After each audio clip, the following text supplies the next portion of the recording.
The long-anticipated day had finally arrived. Myself and my dear friend R had been planning this experience for what seemed like forever, and seeing him turn up at the train station finally cemented it in both our minds. We were finally going to have the experience we'd wanted for so long. The plan was quite simple really. We intended to head from London down to Buellwater in Kent, pitch our tent and each eat 15 grams of Atlantis truffles, aiming to return to London the next evening. Buellwater is a large man-made reservoir in the southeast of England, although the scenery surrounding the water gives no hint of the fact that it is artificial.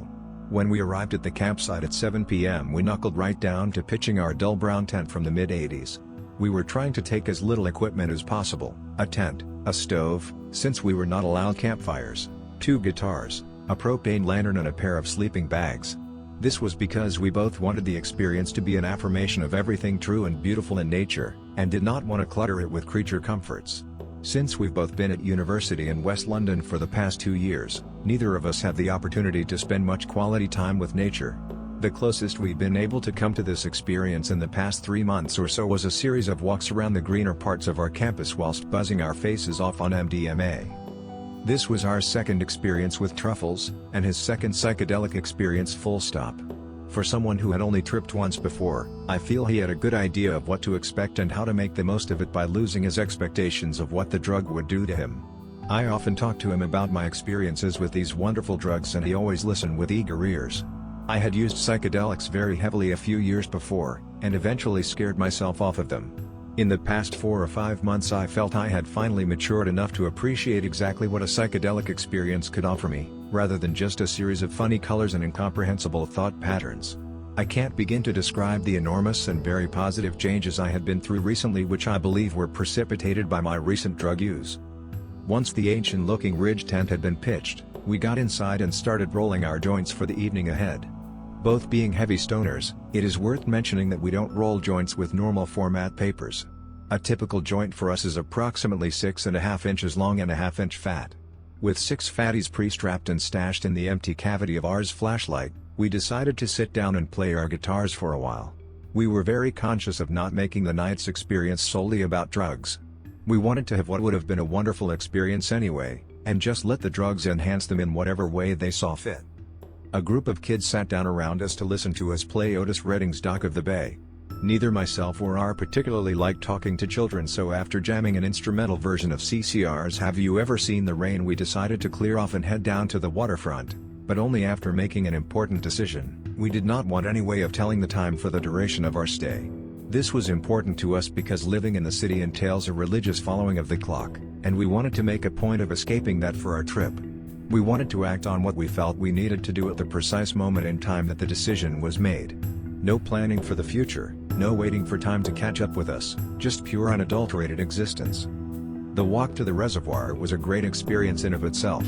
Most of the time was spent negotiating the rough paths between hedges separating farmers' fields. We noted already how looming the trees seemed, and we began to feel a sense of anticipation as to how we would perceive this walk when it was dark and when we had a head full of psilocybin. The branches seemed to reach right out and interrupt the path. This was going to be a veritable maze later on. When we arrived at the reservoir, about a 15-minute walk, the scenery took our breath away. There were still at least 30 minutes of daylight left, although the sun had disappeared below the level of the clouds that were sitting just above the horizon. The sky above us was perfectly clear, so the evening sunset was absolutely spectacular.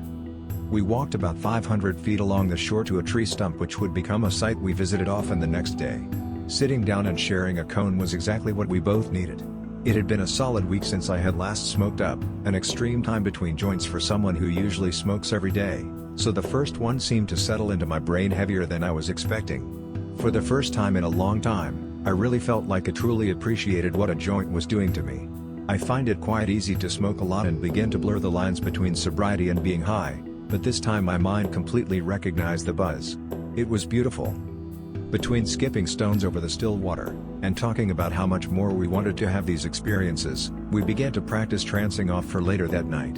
We consider this a form of open-eye meditation which greatly enhances our drug experiences. I always find that focusing your vision on an object while you are tripping reduces your awareness of your peripheral vision, which is often where the most fun happens.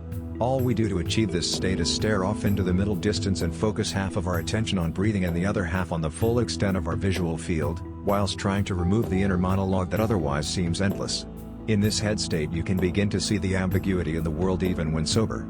Shadows are not necessarily perceived as shadows but as darker patches of your vision, and the brighter parts seem to jump out and grab your attention. In this way we were able to look out over the still water and see both the reflection of the sky and the sky itself at the same time. This gave us a weird ability to invert our vision. We were able to feel as though gravity had been reversed, that we were sitting on the ceiling and that although we felt the right way up, we were in fact upside down. It is always fun to play with your head in this manner. After the sun had fully disappeared and the land became darker, we transferred the remaining joints to our pockets, put the batteries back into the flashlight and headed towards camp. It was time to break out the truffles. The journey back was a verification of how wonderful an environment this was to trip in. Even with the flashlight on we could only ever see a narrow tunnel of our visual fields. Walking in this manner took a bit of learning. We had to accept that we were only able to see 6 maybe 7 feet in front of our faces, and that if we just carried on walking we would eventually get back to camp. This means of traveling would kick back somewhat when we were on the way back to the reservoir. Back at the tent, we split the 30 grams of truffles into 2 even piles and began chewing them up, washing them down with orange juice. I believe orange juice is a wonderful gift to people who like mushrooms. The flavor masks that of the fungus wonderfully, maybe even complements the flavor of truffles. And the niacin and vitamin C go a long way to promoting a feeling of well-being. With the contented knowledge that a good dose of psilocybin was slowly working its way towards our brains, we grabbed the propane lantern, a relatively thin poncho, and we headed back to the lake. We noticed that for the first time that night we had become more internal. We'd stopped speaking to each other so much and we both recognized this.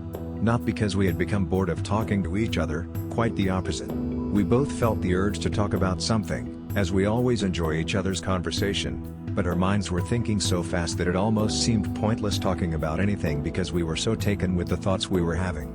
Walking was beginning to get harder. We used the flashlight and the propane lantern continuously and yet we still managed to get lost. We suddenly realized that we had walked further than we intended into one farmer's field. We were just beginning to feel our minds slip when this happened, so our feeling of being completely lost was a gross overstatement. We only needed to walk about 600 feet back up a hill, but with the time dilation coming on strong it seemed as though we would have to walk for hours to get back on track. On the way back up the hill, a figure seemed to run directly towards us at great speed. Both me and R jumped out of our skins, one of the few times in my life I could literally say jumped. Oh. Turned out it was a rabbit. How embarrassing. These truffles are obviously beginning to have a real effect. I wondered how much further out of our heads we would go. Back on the path between the trees, we began to feel as though we were going down the rabbit hole. The trees gave us this wonderfully warm feeling of being in Wonderland. It was not a scary experience by any stretch, but that edgy adrenaline-like sensation of a mushroom come up was giving us lots to think about. When we finally arrived at the lake we decided it was time to sit down and smoke another one. Geez, I remember thinking, these truffles are seriously beginning to knock me for 6. I know what you mean, R replied. Wait. I thought that? I obviously didn't. That was weird. I could have sworn I didn't even hear my own voice. By this point we were both beginning to trance off hard. The world was beginning to burst into these tessellating hexagonal pixels that seemed to grow in size and whilst doing so removed the level of detail I could perceive in the world. The pressure behind my eyes was beginning to build. My brain felt alive with activity. The pixelation was beautiful. It never fails to shock me how normal this all feels when you are on mushrooms. It is so easy at times to forget that you are tripping at all. It is hard to tell how long we remained in this location, but in trip time it felt like an hour. This was mostly spent in silence with the occasional interjection when something particularly interesting happened. After a while we decided to move further along the waterfront for a change of scenery. We walked for what was in reality about 5 minutes, but it had felt like a good 20. When we stopped to look back we were surprised at how short a distance we had traveled. Nonetheless we sat down again as the body buzz really began to take over. We decided to smoke another joint. At this point I pulled out R's Peruvian flute. This is a very simple 6-hole flute, more like a Western recorder than a flute, which gives a very soft, pure and slightly spacey sound. I had never played it before but quickly figured out a minor scale and began to let my brain play the instrument rather than my fingers. This helped us both reach a very peaceful and contemplative state. One can never underestimate the power of a simple instrument when tripping. I handed the flute to R, and after a bit of persuasion I taught him the minor scale and he began to play. I think the feeling of having produced a melody from this flute for the first time really elated him. After a few more minutes of silence pierced only by the sweet sinusoidal sound wave from our instrument, we lit the propane lantern up again and headed off around the lake. During this walk I repeatedly asked R to turn off the flashlight which he was holding.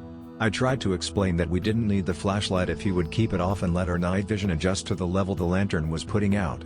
Whether it was that he was so outside of his own head he didn't really take in what I was saying, or whether his nerves forced him to keep the flashlight on, I don't know, but it took several sharp reminders before he kept it turned off. After walking for what felt like at least an hour, in reality it can only have been 10 minutes or so, time dilation was enormous. We got to the point where we did not have the drive to walk anymore. It was now pitch black and beginning to get much colder. I knew that the low that night was only going to be 16 degrees Celsius, but it felt as though it were closer to freezing. We each took a seat on a rock and slowly drifted into complete silence. From here time lost all meaning. We did not move from this position for what felt like so long that any attempt to make an estimate would be futile. The peak was a series of half-remembered memories, vague ideas of what happened, but no idea of when they happened or why, although their insightfulness was not lost. We both remember getting a lighter out, staring at it intently whilst it was lit, then letting the world plunge into darkness when it went out. We were also entertained by the floaters it burned onto our retinas. By complete fluke we both saw the floater at one point as a strand of DNA, quite unusual given the number of different forms it could have taken. The sevs we were having by now were wild. I remember seeing cascading fractalized rainbows inside my eyes. When I opened my eyes these semi-annular rainbows seemed to drift through the night sky. Occasionally they would turn into tunneling fractals which met at a point where there was this tesseract-like 4D object which looked somewhere between a sphere and a cube, almost impossible to describe in more detail. It seemed to rotate and morph between these two forms. By this point the experience felt transcendental. At the high end of A+ experience on the Shulgin scale. At some point I had changed seating position and found myself lying down in front of the rock I was previously sat on. As I recognized this I went from a state of being completely comfortable to freezing cold almost instantaneously. I stood up and said to R, who was also lying down by now, that it was too cold to stay out and that we were hours away from the campsite, but he didn't reply. He was clearly having an equally profound and all-encompassing experience. At this point I sat back down. The poncho I was wearing draped like a tent over me. I tucked my chin into my chest, pulled the neckline up to my forehead and closed my eyes. I felt so intensely cold that I could not stop shivering. I didn't like this at all, but decided that I had the ability to ignore the sensations of cold. I knew we were in no danger of hypothermia because it was a summer night, and it bothered me that I had let my shivering get out of my control. I closed my eyes and focused all my meditative attention on the sensation of being cold. Slowly the shivering stopped and I was rewarded with this strange mix of feelings. I knew that I was cold, but I could either sit there and feel sorry for myself or I could learn to enjoy the bodily sensations it gave me. I had done it. I was cold, but I didn't feel cold. The sense of achievement was profound to say the least. I felt as though I had melted into the sea of human unconsciousness, and instead of drowning in it I had used meditation as a surfboard to propel myself across its vast expanse. I felt power, reverence and an incredible empathy all at the same time. R then interrupted this state to tell me he was freezing cold and that he wanted to head back. I shared my experience with him and encouraged him to stay and use the opportunity to gain an understanding of how he might be able to deal with the cold. He sat back down, somewhat reluctantly. We lit up the lantern and both commented on the wonderful glow it emitted. It felt so homely. In this coldest of nights, just the light itself seemed to warm us from the inside out, even if we could feel no heat coming off the lamp. R seemed slightly more relaxed now, and so he began to meditate with me. Now that I had mastered the ability to remain comfortable in this environment, my mind began to wander. I felt this incredible wave of calm wash over me, unlike any other feeling of peace I have ever had before. I felt privileged to experience it and wondered how different a place the world would be if others could experience this pure tranquility. This is where the entire trip seemed to manifest itself in a vision. I saw a giant storm, the shape of a hurricane. The dark, turbulent and electric clouds were representative of people all over the world interacting with each other in a destructive and chaotic manner. No one was working together, but perpetuating this wretched atmospheric system by constantly battling one another in every interaction that took place. My focus was then drawn to the eye of the storm. Here I saw myself, seated in meditation. The eye itself appeared to be a lens which magnified the image of me and of those I interacted with. This center point emitted the aura of calm that I was experiencing. As I, the eye of the storm, drifted through the tumultuous atmosphere, I realized I had the ability to project this calm onto the people immediately around me. If I were able to project this in the right way, their portion of the hurricane would begin to settle into a peaceful state. This was a profound metaphor. It was my mind showing me that I have full control over my actions, and that every decision I make will somehow affect people around me, even if neither party realizes it. If I can learn to exist in this calm state, and encourage others to join me, the entire hurricane could potentially dissipate. All the chaos in the world would be gone. All the destructive interactions would stop, and the world would be at peace. This vision is cemented in my mind as a tool for spiritual guidance in my life. Only by accepting peace will the world begin to revel in it. I sat in the glow of this vision until Lara again asked to return to the camp. After discussing what we had both been through, we started walking back. Well, as it turned out, it only took us about 15 minutes to walk back to the start of the footpath back home. We realized the time dilation we experienced on the way out there was enormous. Far beyond anything we had predicted until that point. We thought we would be walking for at least an hour until we got back, but we made the entire journey in about a half hour. This walk took on the Wonderland demeanor again. Although this time the entire experience was far more peaceful, there was not a hint of menace in the trees. Back at camp we realized we had made the entire journey back with the lantern on the lowest setting we could manage, and yet of the 3 trips in the dark it was by far the easiest. It just goes to show that if you let your night vision adjust and not ruin it by using bright flashlights, you are able to move through the landscape with greater ease. Once we were back at the tent, we lit up our final spliff and continued to reminisce on the evening's events. After eating some biltong and washing it down with a cup of hot tea, we finally went to sleep. I woke the next morning to find our having a cigarette just outside. After some breakfast we headed back down to the lake. The afterglow from this trip was a treat. It was a glorious day. The sun was shining so bright, and swimming around in the clear water was wonderful. The baby fish close to the shore were fun to chase around.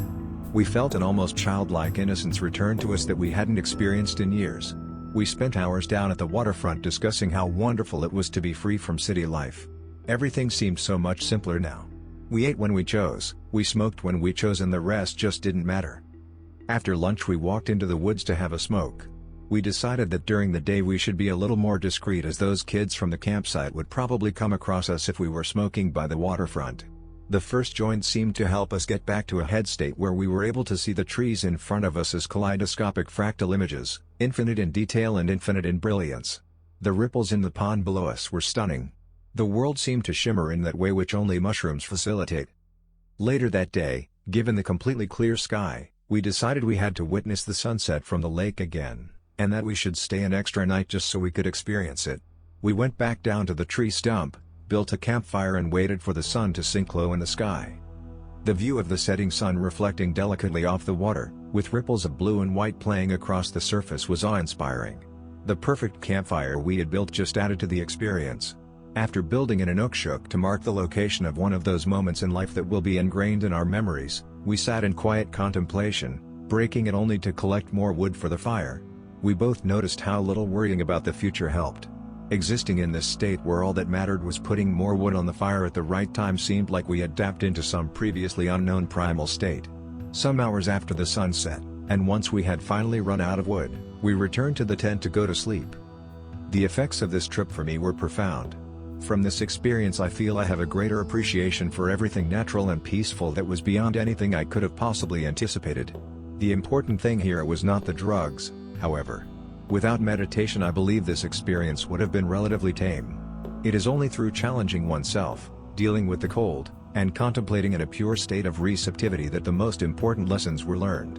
The level of openness my mind reached in this trip was not something I had experienced before.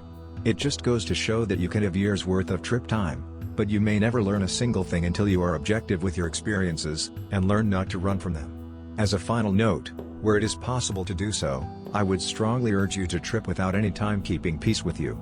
It seemed to make the entire experience more infinite in length and allows you to experience the passage of time in a completely different way.